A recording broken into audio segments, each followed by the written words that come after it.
ഒരു പാവപ്പെട്ടവന്റെ കട അടിച്ച് തകർത്തത് അവരെ സെൻട്രൽ ജയിലിൽ കയറ്റണം. അതാണ് സമൂഹത്തിൽ നടക്കുന്ന കാര്യങ്ങളല്ല ഇത്. കണ്ണനല്ലൂർ മിയന്നൂർ ഭഗവാൻ മുക്കിൽ കഴിഞ്ഞ ദിവസം 4 മണിയോടെ പ്രദേശവാസികൾ തമ്മിൽ ഫോൺ വിളി സംബന്ധിച്ച് സംഘർഷമുണ്ടായി. ഭഗവാൻ മുക്കിൽ പ്രവർത്തിക്കുന്ന മുനീറിന്റെ പ്രവാസി ഹോട്ടലിലാണ് സംഘർഷമുണ്ടായത്.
പ്രദേശവാസിയായ പ്രമോദ് ഹോട്ടലിൽ ചായ കുടിക്കുന്നതിനിടെ പ്രതികളിൽ ഒരാൾ പ്രമോദിനെ ഫോൺ ചെയ്യുകയും മദ്യപിച്ചെത്തിയ 4-അംഗ സംഘം കടയിലെത്തിയ പ്രമോദിനെയും സുഹൃത്തായ രാഹുലിനെയും ആക്രമിക്കുകയും ചെയ്തു.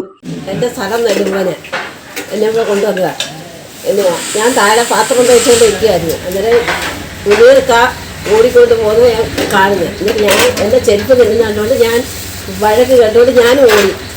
അങ്ങനെ ഓടിച്ചെന്നപ്പോൾ ഇവരൊത്തിരി ഗുണ്ടകളാണ്. 6 പേരുണ്ടായിരുന്നവർ. 6 പേരും കൂടിയാണ് ഇത്രയും സാധനങ്ങൾ അടിച്ചു പൊട്ടിച്ച് ഞാൻ ചെന്ന എന്തോ ആണെൻ്റെ പേരെനിക്കറിയത്തില്ല, ഒരു പട്ടാളക്കാരനാണ്.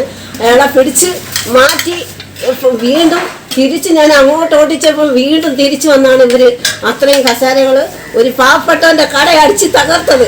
അവരെ സെൻട്രൽ ജയിലിൽ കയറ്റണം. അതാണ് സമൂഹത്തിൽ നടക്കുന്ന കാര്യങ്ങളല്ല ഇത്. അവർ ഗുണ്ടാ സംഘത്തിന് കഞ്ചാവും മയക്കുമരുന്ന് അടിച്ചുകൊണ്ടാണ് അവരിവിടെ വിളയാടിയത്. ഇന്നലെ എൻ്റെ കൈ അടിച്ച് തെളിപ്പിച്ച് ഇത്രയും സാധനങ്ങള് എനിക്കും ആൾക്കാരുണ്ട് ഇത്രയും ചെയ്തതാ. സംഭവം എന്ന് പറഞ്ഞാൽ ഇന്നലെ വൈകിട്ട് 4 മണിയായപ്പം ഇദ്ദേഹം എല്ലാ സമയത്തും ഇവിടെ ചായ ഒഴിച്ചുകൊണ്ടിരിക്കുന്ന ആളാണ്. നല്ല രീതിയിൽ പോകുന്നൊരു കടയാണിത്. അപ്പോൾ ഇവിടെ ഒരു പ്രശ്നങ്ങളും ഇല്ലാതെ അങ്ങനെയുള്ളൊരു സാഹചര്യത്തിലാണ് ഇന്നലെ ഒരു 4 മണിയായപ്പം പ്രദേശത്ത് ഇവിടെ ഉള്ള നമ്മളെ 2 സുഹൃത്തുക്കൾ അവർ വന്ന് ഇവിടെ നിന്ന് ചായ കുടിച്ചുകൊണ്ടിരിക്കുകയായിരുന്നു. ചായ കുടിച്ച് സംസാരിച്ചുകൊണ്ട് ഇങ്ങനെ ഇരുന്ന സമയത്ത് ഇവിടെ തന്നെ ഉള്ള ഈ പ്രദേശത്തുള്ള ഒരു 3 യുവാക്കൾ അവർ നല്ല രീതിയിൽ മദ്യപിച്ച് നല്ല രീതിയിൽ അവരെ മദ്യപിച്ചത് തന്നെയാണോ എന്ന് തന്നെ സംശയമാണ്. ആ രീതിയിലാണ് അവരുടെ ഒരു വരക്കം. വന്നിട്ട് ഫോണിൽ കൂടെ ചീത്ത വിളിക്കുകയെന്ന് ചോദിച്ചിട്ട് ഈ ഇവിടെ നിന്ന് ചായ കുടിച്ചുകൊണ്ടിരുന്ന 2 പേരുമായിട്ട് സംസാരിച്ച് ആദ്യം സംസാരമായി, പിന്നെ അങ്ങോട്ടും ഇങ്ങോട്ടും പിടിച്ചുകളായി.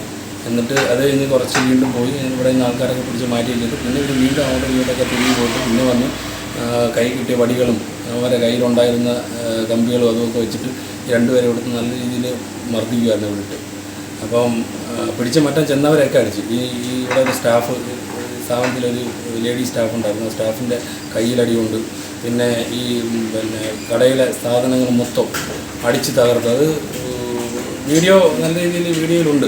അവർ കസേരകളും ഇവിടെ ഉണ്ടായിരുന്നു എന്തൊക്കെ അവരെ കൈ കിട്ടി അതെല്ലാം എടുത്ത് ഇവർ അടിക്കുകയാണ്. അവരങ്ങനെ ഇന്നലെ തന്നെ അന്നേരം ഇവിടുന്ന് ഞാൻ തൊട്ടപ്പുറത്ത് കട നടത്തുന്ന ഒരാളാണ്. നമ്മളത് കണ്ട ഉടനെ ഓടി വന്ന് അവരെ എടുത്ത് ആശുപത്രിയിലൊക്കെ കൊണ്ട് അപ്പോൾ തന്നെ പോലീസ് സ്റ്റേഷനിലൊക്കെ അന്നേരം തന്നെ വിളിച്ചു. പോലീസ് അപ്പോഴത്തേന് വന്നപ്പോഴത്തേന് അത് കഴിഞ്ഞ് പിന്നെ ഹോസ്പിറ്റലിലൊക്കെ കൊണ്ടുപോകാൻ അന്നേരം ചെയ്യും. നല്ല രീതിയിൽ പരിക്ക് തലയിലും തലയുടെ പുറകിലും തലയ്ക്ക് മേൽഭാഗത്തും ഒക്കെ നല്ല രീതിയിലുള്ള മുറിവുകളും ഉണ്ടായിരുന്നു. അവരങ്ങനെ രണ്ടുപേരെയും ഇവിടെ മിയണ്ണൂർ അസീസിയ മെഡിക്കൽ കോളേജിൽ അഡ്മിറ്റ് ആക്കിയിരിക്കുകയാണ്. സംഘർഷം നടക്കുന്നത് കണ്ട് പിടിച്ചുമാറ്റാൻ വന്ന സമീപത്തെ കടയുടമ ലിജിനെയും ആക്രമിച്ചു. ഇളവൂർ പ്രമോദ് നിവാസിൽ പ്രമോദ്, ഇളവൂർ ചരിവിള പുത്തൻവീട്ടിൽ രാഹുൽ എന്നിവർ അസീസിയ മെഡിക്കൽ കോളേജിൽ ചികിത്സയിലാണ്. സമീപത്ത് കട നടത്തുന്ന ലിജിൻ, ഹോട്ടലിലെ ജീവനക്കാരിയായ രമണി എന്നിവർക്ക് നിസ്സാര പരിക്കുകളാണുള്ളത്. കടയിൽ 50,000 രൂപയോളം നഷ്ടമുണ്ടായി എന്ന് കടയുടമ പറയുന്നു. ഇളവൂർ കമലാ നിസ്സദനത്തിൽ രാഹുൽ, ഇളവൂർ ഷിബു ഭവനിൽ ഷിജു, ഇളവൂർ സൂര്യകിരണിൽ സൂരജ്, കണ്ടാൽ അറിയാവുന്ന ഒരാളായ സുൽത്താൻ എന്നിവർക്കെതിരെ കണ്ണനല്ലൂർ പോലീസ് കേസെടുത്തു. News desk Kerala today.